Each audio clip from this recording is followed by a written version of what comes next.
pang badyaw kay dako pag income. Kainomdom ko lagi one time usa ka badyaw lalaki ba diri sa Bakalso nisod sa convenience store nagpatibuok siya kwarta 1,000. Ang iya mga sensiyo ug uban nga mga tag 20 tag 100 iyang gipatibuok 1,000 pesos mga kabumbo. Sa usa ka adlaw ni income sa 1,000 kapin pagpanglimos diya daplin sa kalsada. Gukod-gukod anang mga sakyanan. Unya karon balikon ako mga kabumbo tungod sa dako ilang income karon kay Christmas season, duha ka mga badyaw ang nagpa-eyelash extension.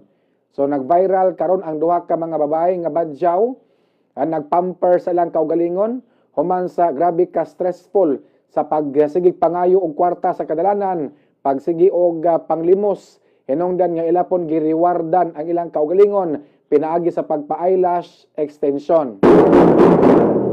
Very satisfied kuno ang ilaga na experience nga nagpa-eyelash extension mga kabombo.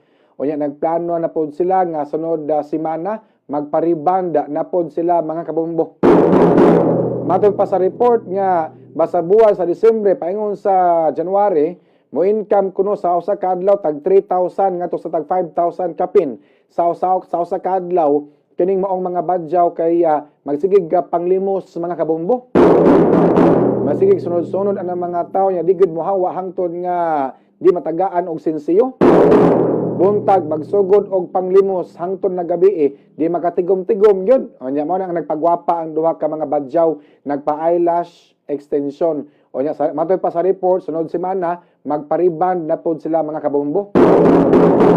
May pangbadyaw kay makapariband pa. Pila bayad riband ron pinakabarato kay murag 2,000 kapin matigan ang pagpariband ron mga kabombo. Pakoloran imong buhok ipariband sana all. Kuyog lang tas badyaw ani mga kabombo kay murag bubitahan ning badyaw no kay walay amo. Sila rin nagbuot silang oras no. Ilang buhaton sunod-sunod gukod-gukod ang mga tao nga nadias kalsada duolo niya pangayuan og kwarta. Manglimos mga kabombo tanawa do ka badyaw di ba? Ni-glow up in town ning duha ka mga dalagita nga mga badyaw mga kabombo. Nga imo ning badlongon nga ay mo si panglimos kay narabatay city ordinance no nga bawal ang pagpanglimos. Ay mo si pagpanglimos mga badyaw nya mamasuko ra ba na inon og badyaw di man mi badyaw mga buutan man mi mga good jaw kuno mga kabombo.